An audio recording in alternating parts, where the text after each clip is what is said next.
Rick Harrison's new crime has been revealed, and this time he has nothing to hide. Behind the flashing lights of hundreds of cameras, the man who was once known as the living legend of Las Vegas, the soul behind porn stars, and a symbol of the American dream, fell right in the middle of the courtroom. No more antiques, no more funny deals on TV. This time the evidence could not be twisted testimony, transactions, and invisible traces of blood on every item bought and sold as though it were real in reality. History was just a cover for a terrifyingly complex web of crimes. Is there any miracle left in Rick Harrison's story? If you want to know the answer, stay until the end to learn why an entire empire could fall apart so quickly. He was the man who destroyed the American dream. To understand why he fell apart in court, you have to look back at the path he had taken, a path that not only showed success but was also the perfect example of the American dream. Rick wasn't born into wealth. He grew up in Lexington, North Carolina, in a military family. His father, Richard the Old Man Harrison, was a strict and reserved former Navy officer. Rick had epileptic seizures as a child and missed a lot of school and community activities. While other kids played basketball, Rick read books about wars, ancient civilizations, and the value of things that other people threw away. These activities weren't just ways to make up for a lost childhood. They were the Harrison family moved to Las Vegas in 1981, a city of short-lived dreams, gambling, and dollar bills that disappeared as quickly as dice rolled across a table. In this land of quick trades and neon lights, where the past was easily consumed, Rick and his father started a journey against the flow by opening a porn shop. This was a place where the past was valued, preserved, and traded for the future. The gold and silver porn shop officially opened in 1989. They started working with all kinds of people, from gambling addicts and former high rollers to real collectors. Rick learned to judge things not with his eyes, but with his intuition and memory. He learned that a small scratch could lower an item's value by 30%, and a miscolored stamp could be a fake worth nothing more than scrap paper. He was famous in the porn industry before he was a TV star. People talked about that guy Rick who could look at a watch and instantly tell by 2009. Rick was famous all over the world thanks to the reality TV show Porn Stars, which aired on the History Channel. The show quickly became a hit, with each episode featuring an item, a story, and a negotiation. Rick wasn't just an appraiser, he was also a storyteller, and he made people feel things. People didn't watch for the amount of money the items were worth, they watched for how Rick brought them to life. Vintage guns weren't just weapons, they were reminders of war. In 1008, 104 silver coin was a piece of American financial history, and Abraham Lincoln's signature was a message from the past to the present. Porn Stars wasn't just a show about antiques. It was a place where history came alive. Rick, who had never been to college, once said, "I don't need a degree to know which coin is valuable. I just need to know the story behind it." Rick's image became iconic because he represented the American spirit of self-reliance.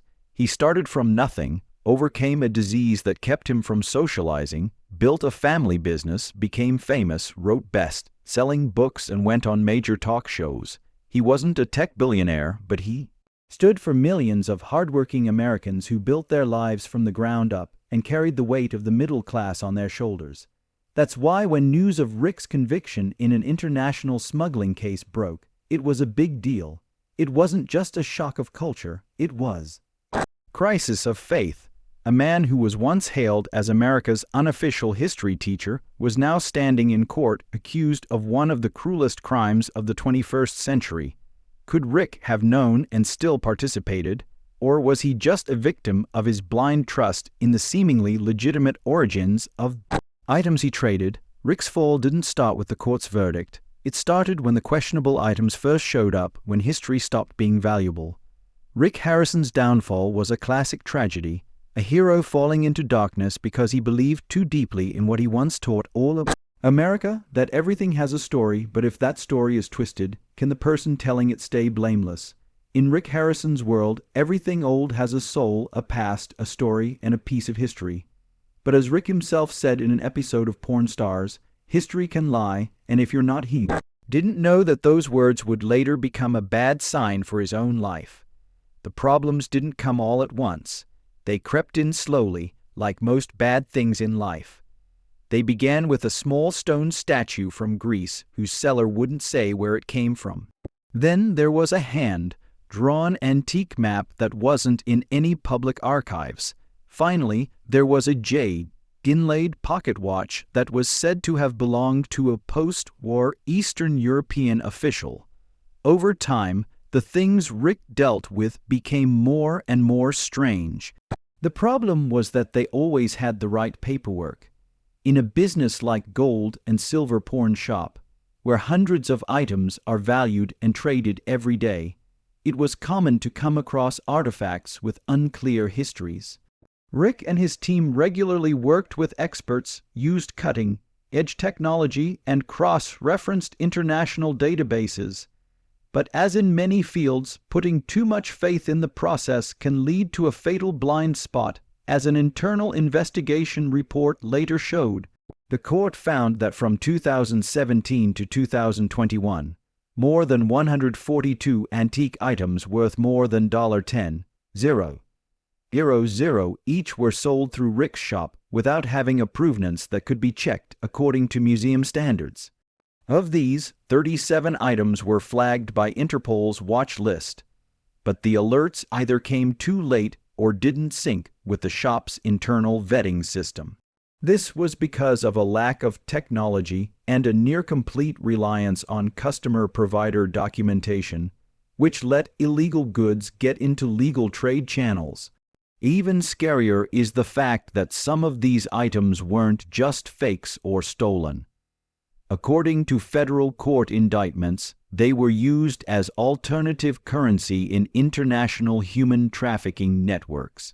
This means that the statues, maps, and antique watches weren't just for collecting. They were used to transport people for trade or ransom in criminal operations. One striking example was a Byzantine necklace that an Eastern European woman brought into the shop in May 2019. The necklace was sold for $26,000 to a woman who said she was a collector. Rick oversaw the deal after looking at a certificate of authenticity from a private museum in Prague. Later investigations revealed that the necklace was part of a stolen collection linked to a victim who was trafficked into the U.S. That woman, Elena, became a key witness in court and talked about how she was treated like a commodity in exchange for artifacts. What's even more troubling is that in a leaked internal interview, Rick said that he sometimes felt something wasn't right. There were times when I felt certain items were off, not fake, but wrong. But the paperwork was real, the value was high, and we're not the FBI. That decision to trust the process over his gut feelings led him down a path of regret. 3. The fateful item. According to the most recent leaked police files about the case, in August 2020, a middle-aged Hungarian man walked into the gold and silver pawn shop. He was polite, well-dressed, and carrying an ebony box wrapped in leather. Inside was an ancient Bible thought to have been the book was printed in Transylvania in the 17th century and was still in its original leather binding. It had handwritten Latin notes and an envelope with documents stamped by a local museum in Romania proving that it came from that country. The book had great religious, cultural, and historical value for Eastern Europe. The man looked at it for almost 40 minutes, cross-checking the handwriting, checking the paper, checking the binding structure, and checking the printing details. Everything seemed perfect when the seller offered 38,000 lei. Rick didn't argue. He agreed right away, wrote down the deal in his own name, and put the book in the not for display collection, which is for very rare or private items. What Rick didn't know was that the same day, an undercover officer from the Federal Human Trafficking Task Force (HTTF) had followed the Hungarian man from the airport to the pawn shop's door. The man had been under surveillance for months because he was thought to be linked to an international trafficking ring. Antiquities to launder money. 4 days later, Rick got a letter from the Federal Bureau of Investigation, FBI, asking for information about the transaction.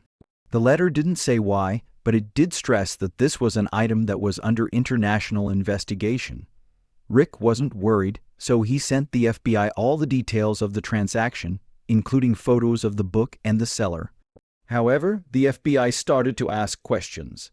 A question arose. How did an item known to be an illegally traded artifact linked to human trafficking in the Balkans end up in the hands of Rick Harrison, a man known for being very careful with deals?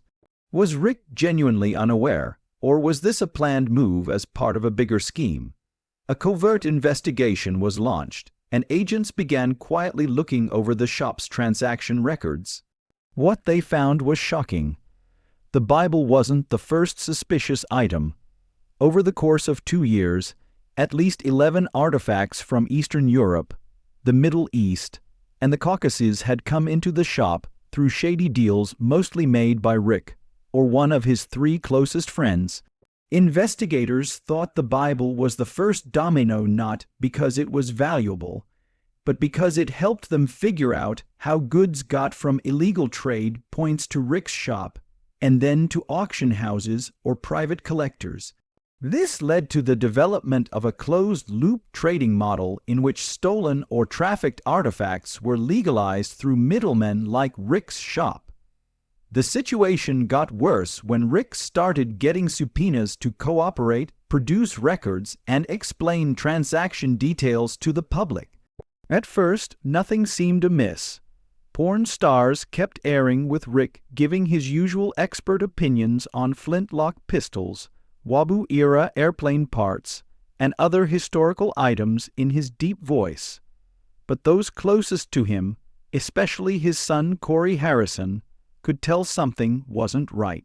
In a conversation with a lawyer, Corey Bear admitted Rick started staying up late going over documents and calling experts he'd worked with to confirm information. But it was too late to undo what had already been done. In March 2021, the FBI announced that the gold and silver porn shop was under investigation for its possible involvement in an international human trafficking and money laundering scheme. This wasn't because he's afraid of making mistakes, but because he's afraid he missed something. Network Rick Harrison wasn't just a witness. He was a key figure whose level of involvement meant the story wasn't just about a few lost artifacts. It was about the link between the porn star's brand and one of the most sophisticated criminal networks in Europe and the US. The public still didn't know that Rick hadn't been arrested, but he knew one thing for sure. The game had begun, and he was the central porn whore who really controls the world of antiquities. When trading where a Roman coin could kill someone and an 18th century map could hide a human trafficking deal, the line between legality and crime becomes less clear. When a fateful Bible caught the attention of federal investigators, a big question arose. Was he an active participant or just a pawn being used in a network that he couldn't control? According to an unofficial source, the FBI named a group of special clients from certain countries. People often brought high-value artifacts with them along with proper paperwork and did business with Rick directly or through a middleman named Victor. Michael Merrick's name first showed up on an invoice for a watch sale in 2018, and since then he's been a shadow in dozens of high-value deals worth hundreds of thousands of dollars. Victor has never been on any episode of Porn Stars, been mentioned by Rick in public, or been an official employee of the shop. But in the internal system, his name shows up as a VIP reference. Research shows that Victor Merrick, who is Czech, was working as a young antiquities appraiser for a private gallery in Vienna. According to records from European intelligence agencies, he disappeared from the art world around 2015 after a scandal involving a fake painting worth $1.2 million. Since then, no one has known where he is, but international antiquities deals have kept happening from Istanbul to London to Prague to Las Vegas, all with the same signature. a small, tilted M with 3 horizontal lines underneath. Sources also say that the FBI thinks Merrick is the man in the shadows, a key middleman who sets up a perfect front for trafficking items related to human exploitation. Rick may have met Mario early on, maybe without even knowing who he really was, just by seeing, according to an internal report. The investigator said, Rick operates on instinct, but with Merrick everything is legally airtight on paper. That's why Rick trusted him, and that's why he was led astray. This isn't the case of a businessman recklessly chasing profit. It's a story of sophisticated manipulation, taking advantage of Rick's biggest weakness. His faith in his own intuition and expertise. The most important piece of evidence, an email exchange between Rick and Mick using the encrypted proton mail service under the alias M-Hawk was found. In it, Rick said, "I'm not feeling good about the Mesopotamian mask. It looks like the one that went missing from the museum last year." In response, Merrick said, "Confirmed. The mask comes from a private collection in Georgia, fully legal. Don't overthink it." This suggests that Rick may have had doubts but decided to go ahead with the plan, possibly because of Merrick's convincing reassurances or the pressure of keeping his reputation. After all, Rick couldn't keep turning down items that could become the stars of upcoming TV shows. This is where the moral dilemma gets more complicated. A baker doesn't have to know where the wheat comes from, but an antiquities dealer dealing in items worth hundreds of thousands of dollars does. This is another story that academics started debating. Is Rick a victim or an unofficial accomplice?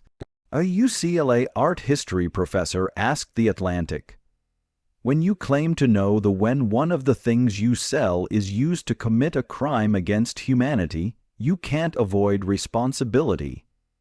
What really confused investigators was Rick's silence. He may have doubted or been uncomfortable, but he never said anything. His silence turned him from a possible witness to a prime suspect. Was Rick worried about hurting his reputation by losing his ability to tell the difference between what was real, legal, and illegal? Or was there something deeper that Rick knew but didn't tell anyone? In the midst of all the suspicion, an unexpected clue came to light. A copy of the store's security footage showed Merrick entering the store with a veiled woman, later identified as a victim of a human trafficking ring from Bulgaria. They didn't bring any goods with them. Instead, they just talked with Rick in his private office for 7 minutes. There was no sound on the camera. Instead, there were only gestures, facial expressions, and body language that were too vague to interpret, but raised the possibility that Rick might have known more than he said. If it's true, the public won't be able to be sure that Rick is innocent. Fans who used to idolize him will split into groups that defend and condemn him. As for Rick, he doesn't say anything. No interviews, no social media posts. He just quietly prepares his defense with his legal team because he knows this isn't just a case. It's a battle for his whole life and legacy. And despite all the rumors, the main question still stands. Is Rick Harrison a player, a pawn, a victim of deception, or someone who did it, who knew the truth but chose to stay silent during the legal battle? The federal court in Las Vegas had never been so full of reporters, from local stations to CNN to the New York Times to June and broadcasters. The man who had once made millions of people laugh and learn through TV now sat silently in the defendant's chair wearing a light gray suit.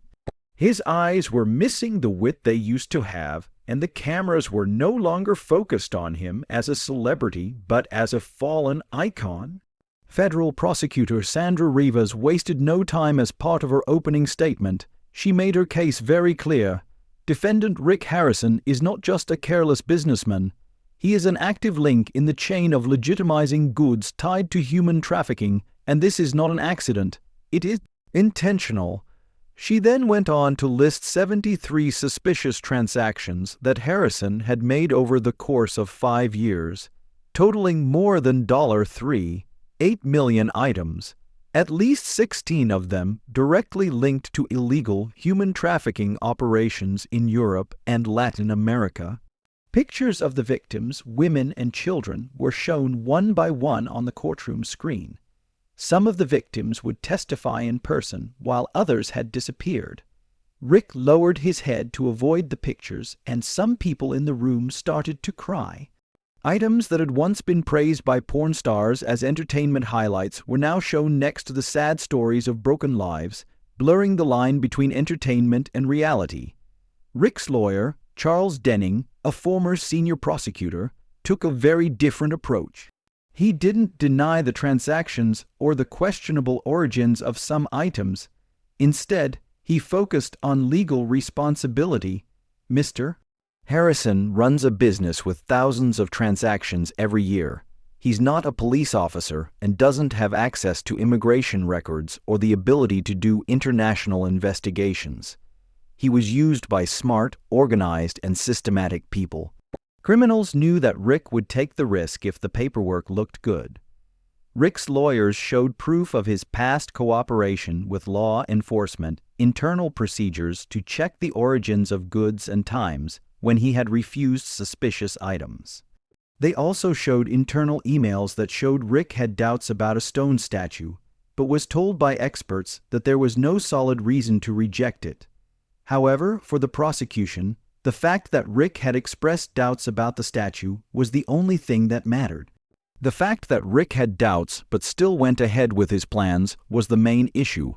He's not stupid. In fact, he's smart. And it's this smartness that makes him dangerous because he knows how to make wrongdoing seem okay without leaving a trace. As Sandra Rivas pointed out, the trial was a battle of images and logic. The prosecution portrayed Rick as cold and calculated, and he stayed quiet to protect his reputation. The defense, on the other hand, portrayed him as someone caught in a complicated web and overwhelmed by the sophisticated tactics of international crime. While this was going on, people watching from home or outside the courtroom were still divided. Some thought Rick was a victim of the underworld, while others were sure he was part of it, whether he admitted it or not. Things changed when one of the victims, an Eastern European woman named Elena Lena, who was mentioned earlier in the trial, took the stand and said she had been robbed of her freedom, trafficked across borders, and eventually exchanged for an antique item, a Byzantine necklace that had been in a 2020 episode of I Saw Rick Harrison hold the necklace, admire it, and joke with the customer about how pretty it was, but he didn't know that necklace was the price of my freedom. The courtroom went silent as Rick met the witness's gaze for the first time. There was no defiance or tears in his eyes, just a heavy weight.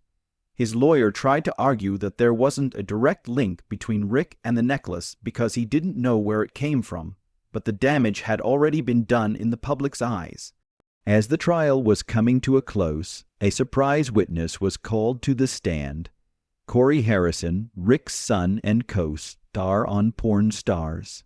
He took the stand under his father's hopeful gaze and said, "I told my father some of these things didn't feel right, but he told me not to let emotions get in the way of business. Maybe I should have pushed harder. Maybe I'm partly to blame. That testimony was powerful." The final emotional blow was when the trial ended in a tense atmosphere, and Rick Harrison didn't say anything else. The press called it the trial of a generation, and viewers were forced to face the fact that reality TV isn't immune to social truths, and that the hero they once admired might just be another flawed, conflicted, and sometimes dangerous person. So the question still stands. Was Rick Harrison a criminal or just a pawn in a carefully planned scheme so complicated that even he couldn't tell the difference between truth and lies? If the legal evidence was the system's dagger, then betrayal from family was its blade aimed at the deepest part of trust for Rick Harrison. The courtroom wasn't just a place to face criminal charges. It was also where every relationship that had once been his emotional pillar began to fall apart. Corey's testimony, as his own son and his partner for almost the whole journey of Porn Stars, cut through the tension like a knife. Corey didn't yell or cry. He spoke in a calm voice. In a calm, almost emotionless voice, I warned my dad about the items from Eastern Europe. They were too perfect, too flawless, and showed up too quickly. But my dad thought everything was fine as long as the paperwork was in order. The courtroom went silent. Rick didn't flinch, but he leaned back in his chair a little, like a man who just realized that a secret wound he'd been trying to hide for a long time was now out in the open and can't be hidden from the public. It may have seemed like Corey was just telling the truth, maybe even trying to save face. I warned him by drawing a line, but I couldn't control him. But for Rick, his son's testimony was a devastating confirmation that he was no longer protected, not even by the person closest to him. It wasn't just Corey. Other longtime employees at the Gold and Silver pawn shop, who Rick used to think of as family, also started to pull their support. For example, Chumley, whose real name is Austin Lee Russell, and who used to make the show funny, wasn't at the trial and didn't say anything in public, according to the media, had quietly left Las Vegas to avoid being linked to a legal case that could hurt his reputation. The mood within the team that built the porn stars brand had become unbearably heavy. People who had worked together on screen and called each other brothers were now staying quiet, hiring their own lawyers, and pulling away from the empire Rick had built over 30 years. When called to testify, one of the shop's financial managers admitted, "We had suspicions." But Rick liked to handle big deals by himself. He trusted his gut more than any system. Those guts, which were once legendary, had become his Achilles heel. To make matters worse, rumors started to spread in the media that one of the shady deals, the sale of an Egyptian goddess statue that was allegedly linked to a human trafficking ring, had been made possible by Corey's private connections, even though he wasn't named in the contract. Investigative bloggers began to wonder if there was a secret deal father and son, and was Corey now trying to back out to save himself? Corey denied the accusations, saying in a statement through his lawyer that he wasn't involved in any illegal activities and would fully cooperate with any independent investigations. But for Rick, the damage was already done. As he left the courtroom, a video was leaked that showed him asking his lawyer, "If my own son doesn't believe me, what do I have left?" This was no longer a question. It was the whisper of a father about a man who had once been famous and was now watching his closest friends and family leave one by one, like a dream falling apart in slow motion. However, it was important to note that none of Rick's family members, not even Corey, had directly accused him of committing a crime.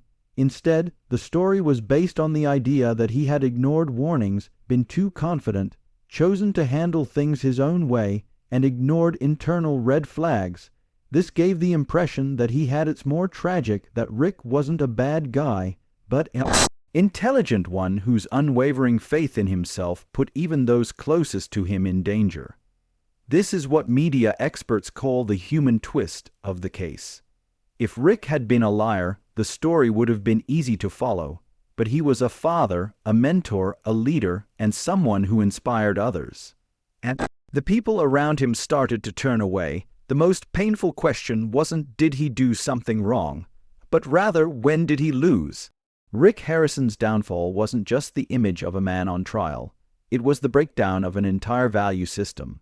From family and work relationships to the community of viewers who used to see Rick as a familiar storyteller, everything was now being tested at once. This internal division may have been more damaging than the accusations from outside sources. Empires often fall because of pressures from outside sources, but Rick's empire finally fell from within in the place he once thought was safest. 7. The audience. In a criminal trial, truth isn't just a list of facts, it's also a product of different points of view, evidence, testimonies, and the ability of the side that can persuade the jury the most. For Rick Harrison, in the last few days of his trial, the truth wasn't just about what had happened. It was also about which version of the truth the court and the public would choose to believe as the prosecution continued to present evidence linking RT to transactions involving goods sourced from the defense responded by saying that Rick is not a saint. He is a businessman, a TV personality, and a father, and he made mistakes not because he was evil, but because he thought he was doing the right thing. However, the most damning evidence did not come from the prosecution. It was a leaked internal surveillance report that showed at least 3 security camera recordings had been deleted from the pawn shop's storage system within 48 hours of major transactions. Involving Victor Mack, a called-in IT worker, said that he had received orders from higher-ups but couldn't say for sure if Rick had given the order directly. The prosecution jumped on this detail right away as the proof that there was no doubt. A company that records everything but the most important footage goes missing. Was it a system error or intentional action? Rick Harrison may not have deleted those tapes, but why didn't he look into it when he found the missing data?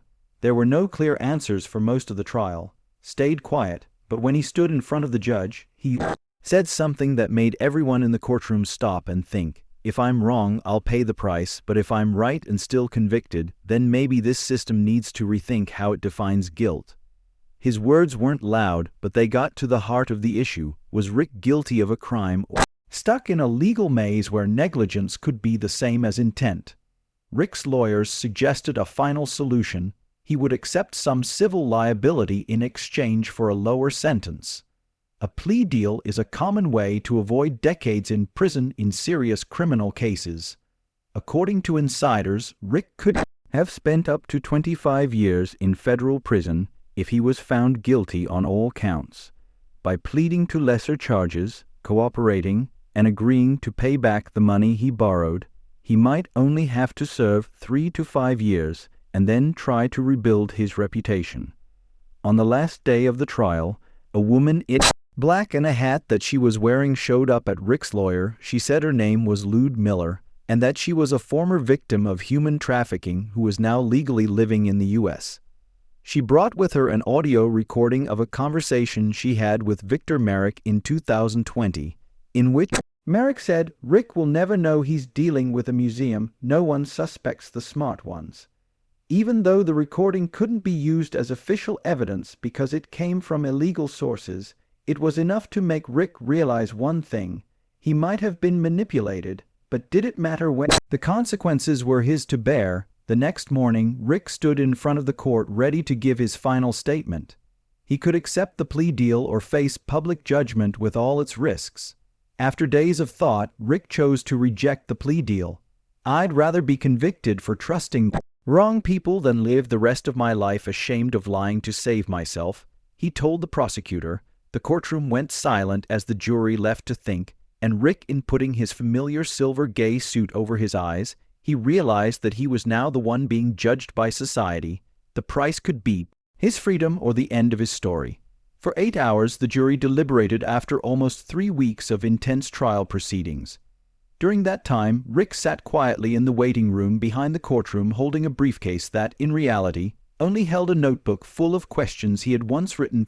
Porn stars, there were no lawyers by his side, and there were no cameras. 58-year-old man who used to run a TV empire was waiting to see if his life would continue in the outside world or behind bars. Finally, the verdict was read. We, the jury, find the defendant Rick Harrison guilty. It was only a few words, but they hit the ground like a sword. A faint sob could be heard from the back rows, but Rick didn't fall or cry. Instead, he just let out a breath, as if the verdict wasn't what he feared most, but rather confirmation that everything had really come to an end. If you think this story deserves more attention, please leave a comment below. Also, don't forget to like and share this video. If you want to keep up with unsolved cases, famous people, and untold media mysteries, subscribe to the channel and turn on notifications. We'll be back with more stories soon.